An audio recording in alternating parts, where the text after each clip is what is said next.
శ్రీగారిని తీసుకున్నారు. అంటే ప్రజలలో ఆనాటి పరిస్థితి వేరు, ఇవాళ బీసీ వాయిస్ అనేది గట్టిగా వినబడతా ఉంది. కాబట్టి బీసీ వాయిస్ గట్టిగా వినబడేటప్పుడు కాంగ్రెస్ పార్టీ అంత దుస్సాహసం చేస్తుందని నేను అనుకోను. ఇంటర్నల్ గా పిలిచి మందలిస్తారు, లేకపోతే వాళ్ళ ఇన్ఛార్జ్ ఎవరైతే ఉన్నారో మీనాక్షి లాంటి వాళ్ళు పిలిపించి ఇంకోసారి ఇట్లా రిపీట్ చేయొద్దని అంటారు, మీ అమ్మాయిని అదుపులో పెట్టుకోమని చెప్తారు తప్ప బర్తరఫ్ లాంటివి మనం ఎక్స్పెక్ట్ చేయలేము. అవి మీడియాలో సెన్సేషన్ అయితే ఎవరన్నా మాట్లాడితే కానీ వాస్తవంగా ఈ రాజకీయాలు ఆ రూపంలో. అంటే నేను ఈ మధ్య కాలంలో ఎన్ని బర్తరఫ్లు అయ్యే చెప్తా, లాస్ట్ 10-15 సంవత్సరాల్లో శంకర్రావును కిరణ్ కుమార్ రెడ్డి బర్తరఫ్ చేశాడు. తర్వాత డిఎల్ రవీంద్రారెడ్డిని బర్తరఫ్ చేశాడు. ఓకే, బర్తరఫ్ రాజీనామా తీసుకోవడం కాదు. తర్వాత కేసీఆర్ రాజయ్యని బర్తరఫ్ చేశాడు. ఇవన్నీ ఇన్ని ఇన్సిడెంట్స్ మన కళ్ళ ముందు ఉన్నాయి ఈ 10-15 ఏళ్ళ తర్వాత. సారి మర్చిపోయినా, కేసీఆర్ ఈటెలను బర్తరఫ్ చేశాడు, కూడా బర్తరఫ్ చేశాడు, రాజీనామా కూడా తీసుకోకుండా. అంటే అనుభవం నుంచి గుణపాఠం కూడా తీసుకుంటారు కదా. ఇప్పుడు కేసీఆర్ తీసుకోకపోయినా అవతల వాళ్ళు తీసుకుంటారు కదా. ఒక బలమైన వ్యక్తిని తప్పిస్తే అధికారాన్ని కోల్పోతామని చెప్పి ఈటల ఒక సంకేతం ఇచ్చాడు కదా. నిజంగానే ఈటల పార్టీలో ఉంటే ఇవాళ 3వ ముఖ్యమంత్రి కాకపోనా కేసీఆర్? ఈటల మరికొద్ది సేపట్లో మన స్టూడియోకి వస్తున్నారు, ఆయనతో లైవ్ షో ఉంది, ప్రేక్షకులందరూ కూడా స్టే ట్యూన్. సో ఈటల ఉంటే ఈ సిచ్యువేషన్ వచ్చేది కాదు. అంటే నేనైతే ఖచ్చితంగా నమ్ముతున్నా ఈటల పార్టీలో 3వ ముఖ్యమంత్రి అయ్యేవాడు. ఓకే, ఎవరు? కేసీఆర్ ముఖ్యమంత్రి అయ్యేవాడు. అంటే ఎట్లా? ఒక్క నిమిషం, రామచంద్ర నాయక్ గారు, ఎట్లా ఈటల ఉంటే ఏం చేసేవాడు? అంటే బీసీలలో బాగా వ్యతిరేకత వచ్చింది. ఈటల రాజేందర్ ను బర్తరఫ్ చేసిన పద్ధతి ఏదైతుందో అది సహేతుకంగా లేదు అనేది బీసీలలో. ఇప్పుడు నేను బీసీలతో క్లోజ్ ఉంటా, వాళ్ళ వేదికలను పంచుకుంటా, వాళ్ళ ఇంటర్నల్ డిస్కషన్స్ లో ఉంటా. అటువంటి నాకేంటంటే డైరెక్ట్ గా బీసీలు ఆ పర్టికులర్ డిసిషన్ ను అర్థించలేకపోయారు. మీరు బీసీలతో ఉంటారా, కేసీఆర్ తో ఉంటారా? మీరు కేసీఆర్ ని ఎక్కువ సపోర్ట్ చేస్తారని అనుకుంటారు కదా, కాదా? నేను తెలంగాణ ప్రజలను ఎక్కువ సపోర్ట్ చేస్తాను. ఓకే, తెలంగాణ ప్రజల కేసీఆర్ అనుకూలంగా చేస్తే డెఫినెట్ గా కేసీఆర్ సపోర్ట్ చేస్తా. రేవంత్ రెడ్డి మంచి నిర్ణయాలు తీసుకొని ప్రజలకు ఉపయోగపడేటి ఉంటే డెఫినెట్ గా రేవంత్ రెడ్డి సాల్యూట్ చేస్తా. నా కాలోజీ నా గొడవ ప్రజల గొడవ అన్నాడు కదా, నాకు జయశంకర్ కాలోజీ వాళ్ళ అడుగుదాడల్లో నడిచేవాడిని కానీ కేసీఆర్ లేకుంటే రేవంత్ రెడ్డి అనే వాళ్ళు కాదు. తెలంగాణ ప్రజలకు ఎవరు ఎక్కువ మేలు చేస్తే వాళ్లకు నేను అనుకూలంగా ఉంటాను. కేసీఆర్ గారు గతంలో చేసిన పరిపాలన ఏదైతే ఉన్నదో 57 ఏళ్ల విధ్వంసం నుంచి ఆయన అద్భుతంగా తెలంగాణను తీర్చిదిద్దాడు. కొందరు అర్థం చేసుకున్నారు, కొందరు అర్థం చేసుకోలేదు. కొందరు ఈటల లాంటి చిన్న చిన్న సమస్యలను ముందు పెట్టుకొని దూరమైనలు, కొందరు విద్యార్థులు వచ్చి కడుపులో తలబెట్టి మాకు ఉద్యోగాలు రావాలంటే మీరు కాంగ్రెస్ చేయండి అంటే ప్రజలు అటువైపోయారు. బట్ ఒకటి మాత్రం చెప్పగలుగుతా భరత్, ప్రజలకు మేలు చేసిన వాళ్ళల్లో తెలంగాణలో కేసీఆర్ ను మించిన నాయకుడు లేడు, భవిష్యత్తులో వస్తాడని కూడా నేను అనుకోను. సో అయితే ఈటెల ఎపిసోడ్ వల్ల బీసీలలో బీఆర్ఎస్ నష్టపోయింది. డెఫినెట్ గా ఫస్ట్ 4-5 కారణాలలో అది ఉంటుంది కదా.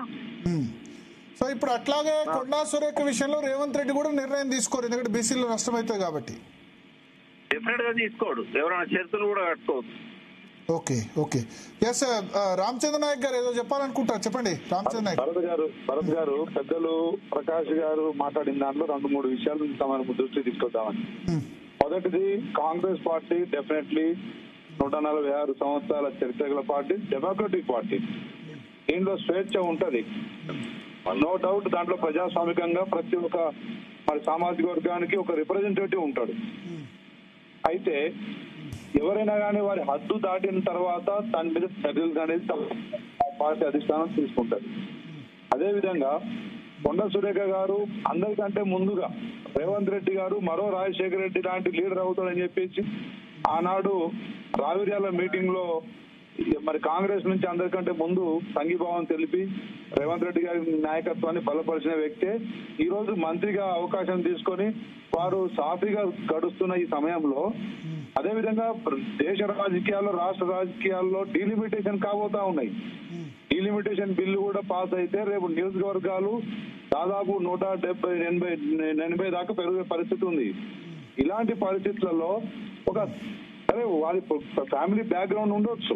ఒకవేళ సుస్మిత గనక నిజంగా రాజకీయాల్లో రావాలనుకుంటే మనం ఒక బహుజన సామాజిక వర్గం నుండి ఆమెను స్వాగతించాలి, దాంట్లో ఎలాంటి డౌట్ లేదు.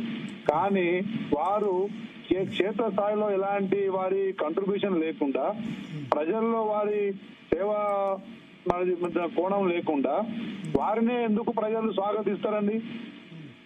మాట్లాడితే అంటే ఈ విధంగా మాట్లాడితేనే రాజకీయాల్లో రాణించగలుగుతామని ప్రకాష్ గారు చెప్పడం, అదేవిధంగా బీసీకి రిప్రజెంటేటివ్ అవుతుంది అనేది అంత హై లెవెల్ ఆమెను ఎలివేట్ చేయడం అనేది నేను ప్రకాష్ గారికి నేను విభజిస్తున్నాను. ప్రకాష్ గారు మేధావిగా ఒక సమాజానికి ఒక సంస్కారవంతమైన రాజకీయాలు నేర్పియాలి తప్ప ఇట్లా మాట్లాడితేనే ఆ కమ్యూనిటీకి మనం రిప్రజెంటేటివ్ లెవెల్లో మనం ఆశించడం అనేది కరెక్ట్ కాదు. ఇప్పుడు మీరు ఒకటే, ఇప్పుడు సమైక్య రాష్ట్రంలో రాజకీయం మీద ఒక మంచి భావన ఉండేది, రాజకీయాల్లో మంచి కురువృత్తులు కనబడేది, అసెంబ్లీలో కానీ అటు పార్లమెంట్ లో కానీ అనుభవం అంటే అపార అనుభవం ఉన్న వాళ్ళు కనబడేది.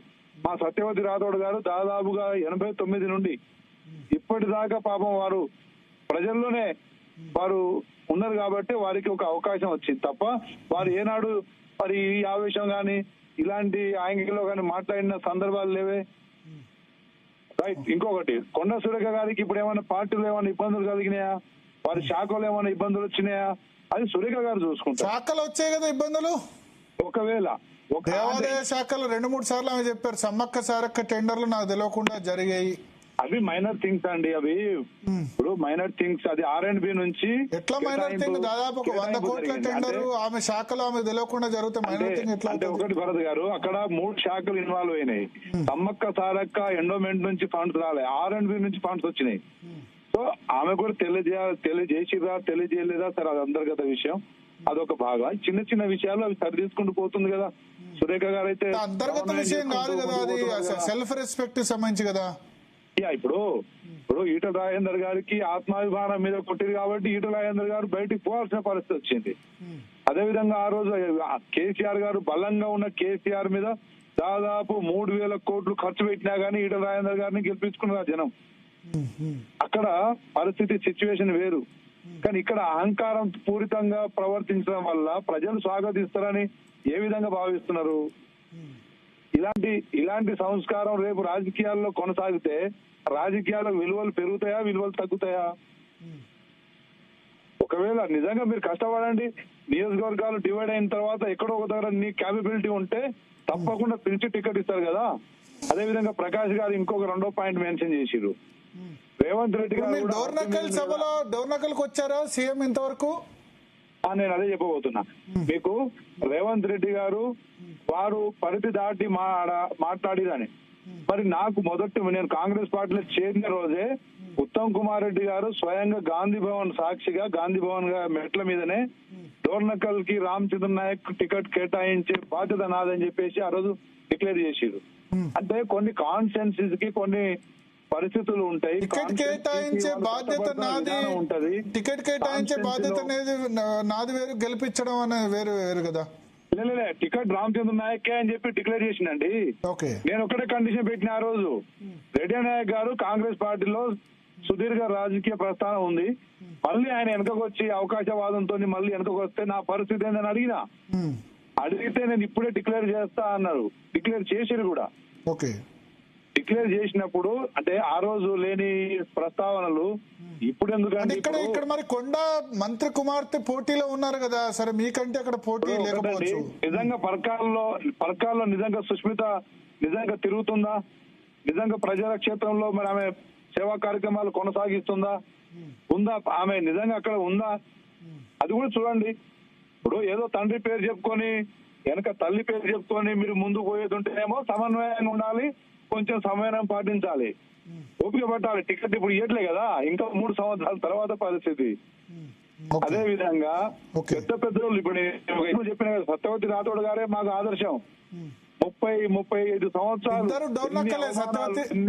ఇబ్బందులు ఆర్థికంగా రాజకీయంగా ఎదుర్కొన్నా గానీ ఏ రోజు ఎక్కడ పార్టీని గాని నాయకుడిని గాని విమర్శించని పరిస్థితి నాయకుడిని మనం ఆదర్శం గారు కూడా తెలంగాణ ఆవిర్భావ దినోత్సవం అసలు కేసీఆర్ ను టీఆర్ఎస్ లో పట్టుకొచ్చిందే వి ప్రకాష్ గారు. జయప్రకాష్ మన జయశంకర్ ప్రొఫెసర్ జయశంకర్ గారు అమెరికాలో ఉంటే నాయకుడిని వెతికే పనులు ప్రకాష్ గారి ప్రమేయంతో కేసీఆర్ గారితో దాదాపు ఒక సంవత్సరం పొడవున ఒక చర్చలు జరిపి కేసీఆర్ గారు మీరు రావాలని చెప్పి బలవంతంగా తీసుకొచ్చిన కేసీఆర్ గారు మరి వి ప్రకాష్ గారికి బీసీ నేతగా అంటే ఎలాంటి స్థానం ఇచ్చారో చూడలేదా మనం? అంటే ఇక్కడ మీరు ఒక్కొక్క పరిస్థితికి ఒక్కొక్క ఏరియాకు ఒక్కొక్క కాన్స్టిట్యున్సీకి ఒక్కొక్క స్థితిగతులు ఉంటాయి. రేవూరి ప్రకాష్ రెడ్డి గారు కూడా అనుభవం ఉన్న వ్యక్తి. 94లో ఆయన మొదటిసారి ఎమ్మెల్యే అయ్యిండు ఓంకార్ గారి మీద. రెండోది ఏంటంటే ఆయన ఇప్పటికీ మాకంటే ఎక్కువ కష్టపడుతుంటాడు, మాకంటే ఎక్కువ యువకుల కంటే ఎక్కువ కూడా ఆ ఆఫీసర్ల చుట్టూ సెక్రటరీ చుట్టూ ఫైల్ పట్టుకొని తిరుగుతూ ఉంటారు. అలాంటి వ్యక్తికి గౌరవం ఇవ్వాలనే ఉద్దేశంతో మాట్లాడి ఉండొచ్చు. ఒకవైపు జంజీకి టికెట్లు ఇవ్వాలి 21 సంవత్సరాలు అని చెప్పి ఇంకొక వైపు 76 సంవత్సరాలు ఆయనకు ఎట్లా చేస్తారని సుష్మిత అంటున్నారు. 80 సీట్లు యువకులకే ఇస్తాడు.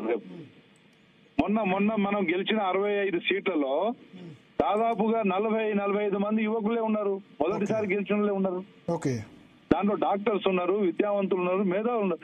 మనం ఒక రాజకీయ సంస్కృతి అంటే ఇప్పటితోనే మనం రాగానే మనతోనే అయిపోదు. మనం భావితరం కూడా ఒక మంచి ఒక క్రమశిక్షణతో కలిగిన రాజకీయాలని మనం ముందుకు తీసుకెళ్లాలి తప్ప ఈ రోజు కొండ సురేఖ గారు సేఫ్ జోన్ లో మంచిగా ముందుకు పోతున్నారు.